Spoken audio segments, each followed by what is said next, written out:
नमस्कार मित्रों, ज्योतिष गणेशा चैनल पर मैं जयंत रावल आप सबका एक बार फिर से हार्दिक अभिनंदन करता हूं। अग्रजों को वंदन, अनुजों को स्नेह। आपका असीम स्नेह पाकर आज ज्योतिष गणेशा चैनल एवं उसका परिवार दिन पे दिन बढ़ रहा है।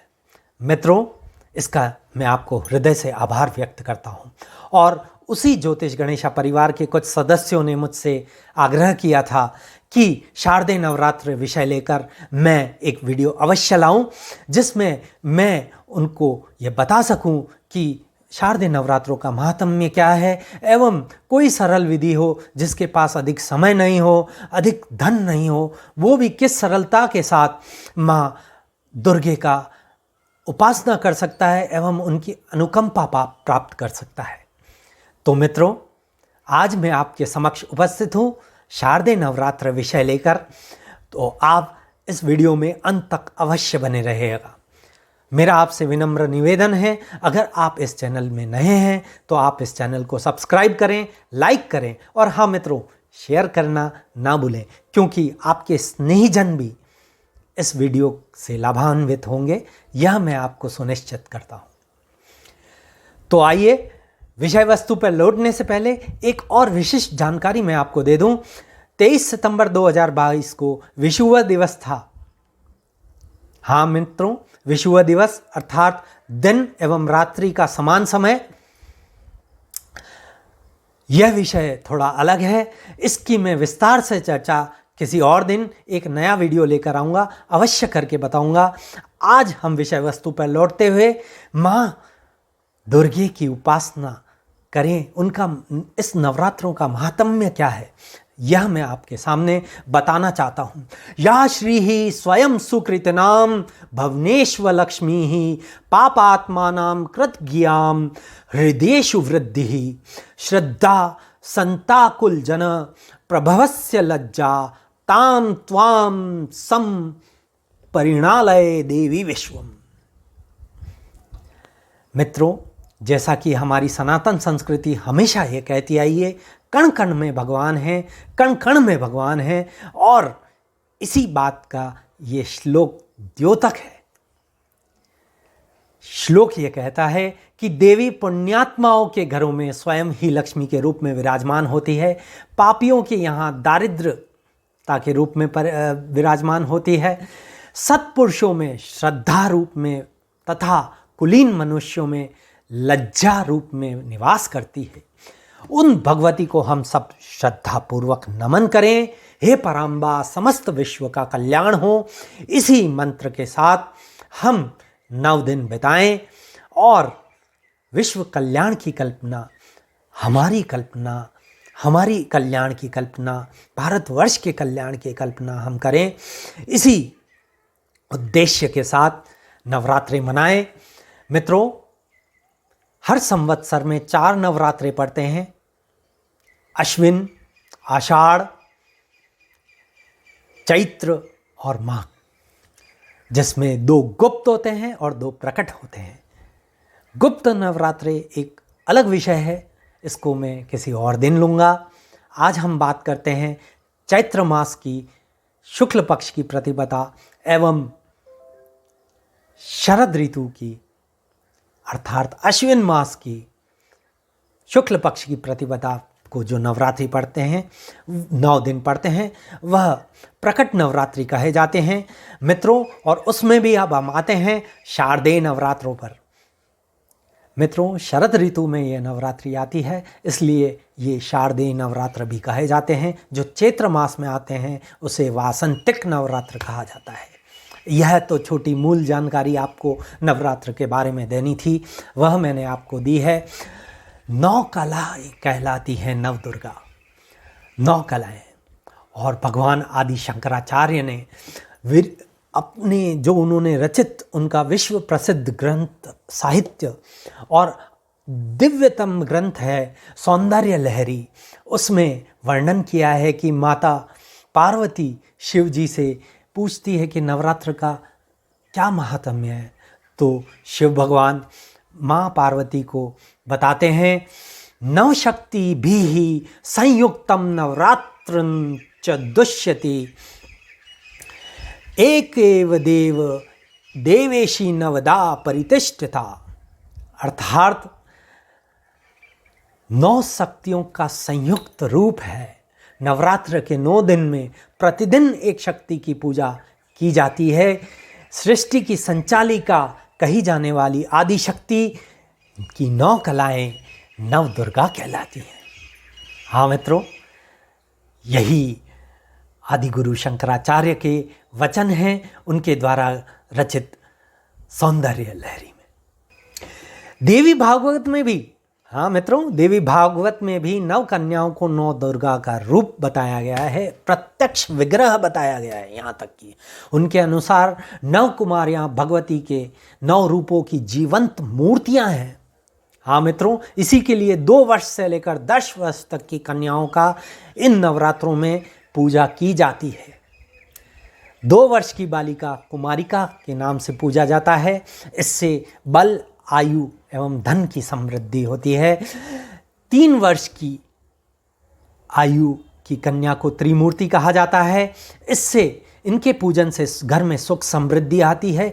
4 वर्ष की कन्या को कल्याणी कहा जाता है। जिन किन्हीं के भी विवाह एवं आदि मंगल कार्यों में विघ्न एवं बाधा आ रही है, वह 4 वर्ष की कन्या रूपी कल्याणी की पूजा करेंगे तो उनको विवाह अवश्य होगा, मंगल कार्य रुके हुए सब हो जाएंगे। 5 वर्ष की कन्या रोहिणी की पूजा की जाती है स्वास्थ्य लाभ के लिए। 6 वर्ष की कन्या कालिका के पूजन से शत्रु का दमन होता है। 8 वर्ष की कन्या शांभवी के पूजन से दुख दारिद्रता का नाश होता है। 9 वर्ष की कन्या दुर्गा के पूजन से असाध्य रोगों का दमन होता है। और 10 वर्षीय कन्या सुभद्रा के पूजन से मोक्ष की प्राप्ति होती है मित्रों। और देवी भागवत में इन 9 कन्याओं को कुमारी का दर्जा प्राप्त और नव दुर्गा की साक्षात प्रतिमूर्ति माना गया है। 10 वर्ष से अधिक उम्र की कन्याओं का पूजन इसमें सम्मिलित नहीं है। पूजा के लिए मान सम्मान उतना ही है, उसमें कोई कमी नहीं। कन्या पूजन के बिना भगवती महाशक्ति कभी प्रसन्न नहीं होती, उनकी आराधना एवं उपासना अधूरी रहती है।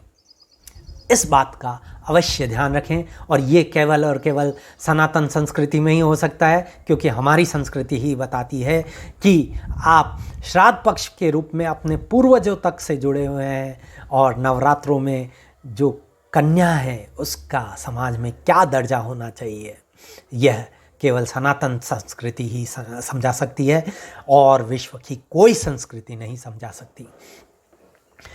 मित्रों, इस वर्ष नवरात्रि आ रही है 26 सितंबर 2022 को। जैसा कि मैंने आपको बताया, सोमवार है उस दिन। और मित्रों, सोमवार को अगर नवरात्रि की प्रतिपदा होती है, इसका अर्थ यह है कि माँ देवी दुर्गा अपने वाहन गज के ऊपर बैठ कर आएंगी, अर्थात हाथी के ऊपर बैठ कर आएंगी।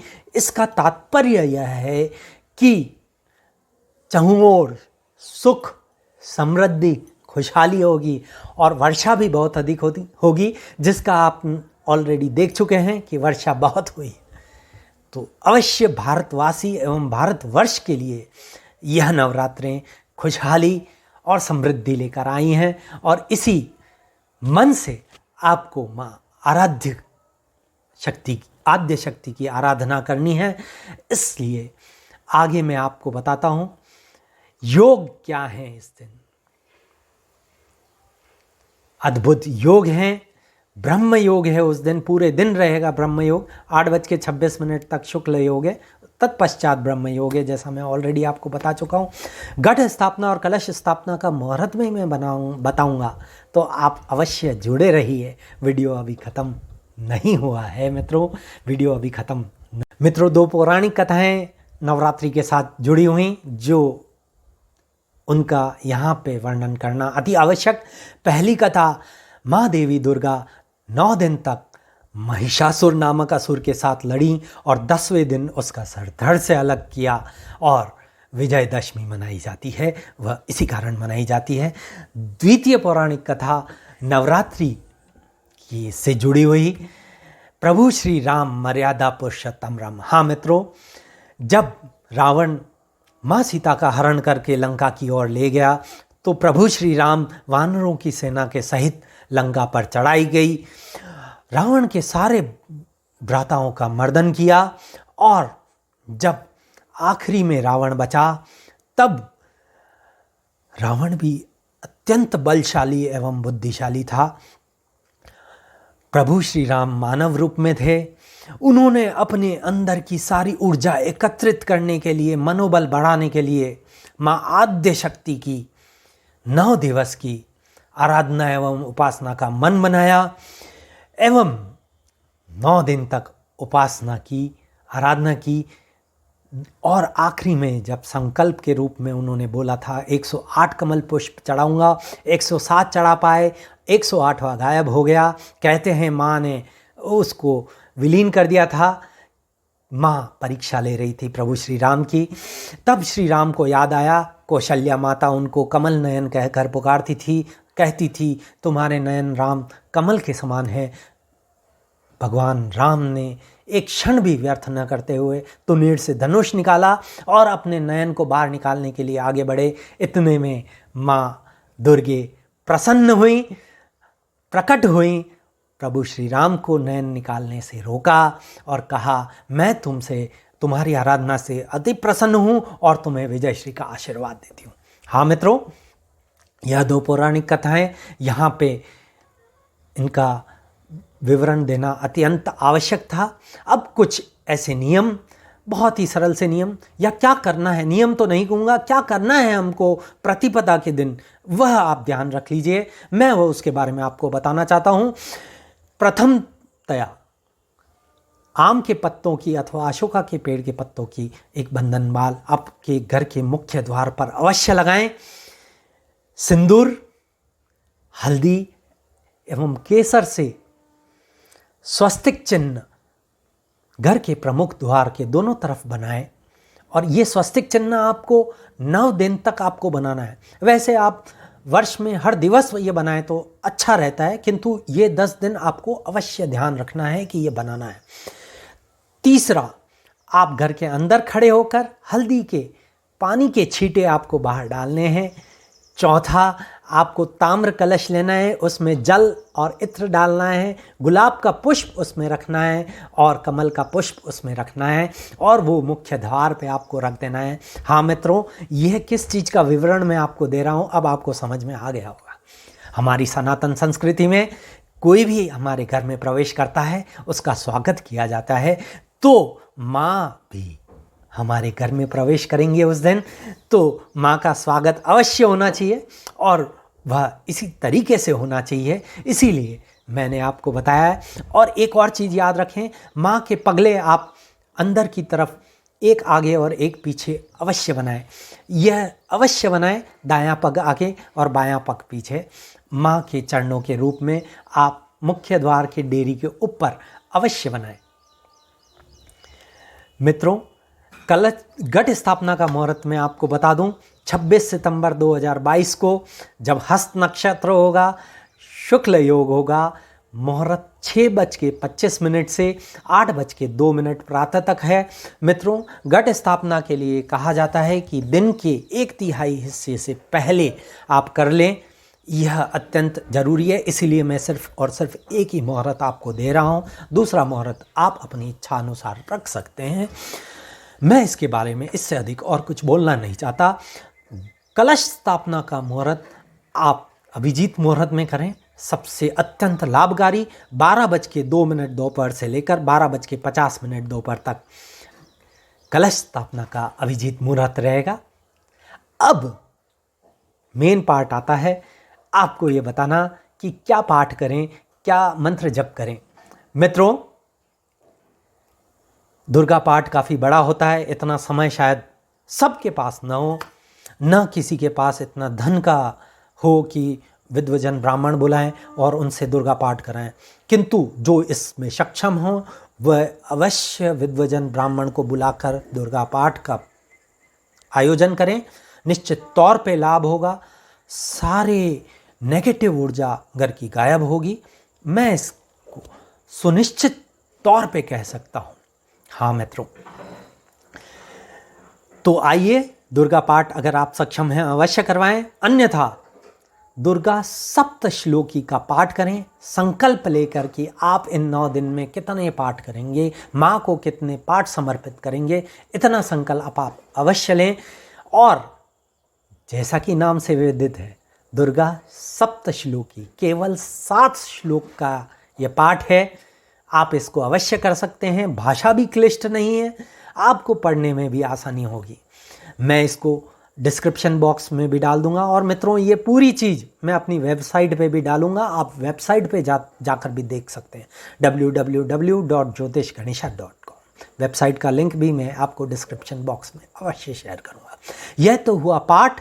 अब ऐसा कौन सा मंत्र है जो हम जाप करें जिससे हमको लाभ हो और जो ज़्यादा क्लिष्ट भी नहीं हो? सबसे सरल बीज मंत्र ओम दुम दुर्गाय नमः, ओम दुम दुर्गाय नमः। हाँ मित्रों, यह मंत्र का आप जाप कर सकते हैं, बिल्कुल क्लिष्ट नहीं है, सरल, अत्यंत सरल भाषा में है। मित्रों, दूसरा मंत्र मैं आपको देना चाहूँगा, जिसको नवाण मंत्र भी कहा जाता है। ओम ऐं ह्रीं क्लीं चामुंडाय विच्छे। हाँ मित्रों, इस मंत्र का भी आप जाप कर सकते हैं। जाप संकल्प लेकर करें, चाहे आप जाप करें चाहे आप पाठ करें। मित्रों, जब आप ये क्रिया कर रहे हों, आप और आपकी माँ के अलावा तीसरा कोई नहीं होना चाहिए, माँ दुर्गे के अलावा तीसरा कोई नहीं होना चाहिए। हाँ मित्रों, केवल इतनी ही रिक्वायरमेंट है इस विधि की और कोई इसमें क्लिष्टता नहीं है। आप आसानी से ये कर सकते हैं, ऐसा मुझे पूरा विश्वास है और आप निश्चित तौर पे इसे कर पाएंगे। मित्रों, घट स्थापना के क्या नियम हैं, क्या विधि है, क्या सामग्री है, ये मैं अपनी वेबसाइट पे डाल दूंगा, आप जाकर देख सकते हैं। यहाँ पे विवरण करना उचित नहीं क्योंकि वीडियो काफ़ी लंबा बन सकता है। सोमवार को प्रतिपदा 26 सितंबर 2022 को मित्रों, जैसे मैंने कन्याओं के 9 रूप बताए जिनकी पूजा की जाती है, दुर्गा के 9 रूप कौन कौन से हैं वह मैं आपको बताना चाहूँगा और उसका ज्योतिषीय महत्व भी आपको मैं बताना चाहूँगा। प्रतिपदा सोमवार 26 सितंबर, पहला दिवस माँ शैलपुत्री की पूजा आराधना का है। माँ शैलपुत्री जैसा कि नाम से विदित पर्वत की बेटी। हाँ मित्रों, और ये चंद्र ग्रह को नियंत्रित करती है। जिसका भी कुंडली में चंद्र ग्रह निर्बल हो, चंद्र ग्रह राहु से ग्रसित हो अथवा चंद्र ग्रह नीच राशि में हो, माँ शैलपुत्री की पूजा एवं आराधना करें। फिर आता है द्वितीय को माँ ब्रह्मचारिणी की उपासना करें।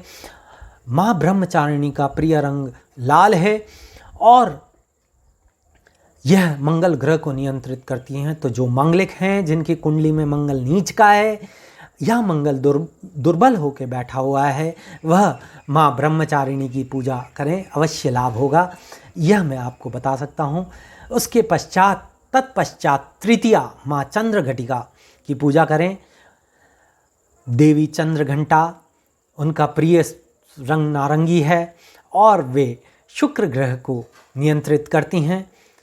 जिस किसी की भी कुंडली में शुक्र ग्रह का नीच राशि में बैठा हो अथवा शुक्र ग्रह अस्त हो, निर्बल हो, वह चंद्र घंटिका की पूजा एवं आराधना करें। गुरुवार चतुर्थी माँ कुष्मुंडा की पूजा करें। हाँ मित्रों, माँ कुष्मुंडा जिनका प्रिय रंग पीला है और वे सूर्य को नियंत्रित करती हैं। जिनकी भी कुंडली में सूर्य राहु से ग्रसित हो अथवा डिसीजन मेकिंग पावर कमज़ोर हो, वह माँ कुष्मुंडा की पूजा करें, उनकी आराधना करें।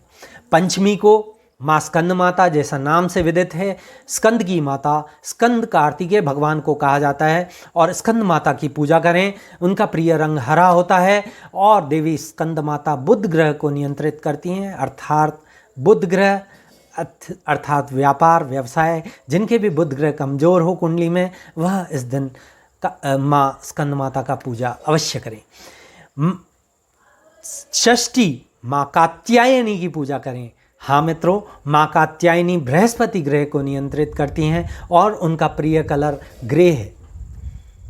जिनकी भी कुंडली में गुरु नीच के होके बैठे हैं, निर्बल होके बैठे हैं, वह अवश्य इस दिन माँ कात्यायनी की पूजा करें। माँ कालरात्रि सप्तमी को माँ कालरात्रि की पूजा करें। माँ कालरात्रि शनि ग्रह को नियंत्रित करती हैं और उनका पसंदीदा रंग नीला है। आप माँ कालरात्रि की पूजा अवश्य करें। अष्टमी सोमवार माँ महागौरी की पूजा करें। हाँ मित्रों, महागौरी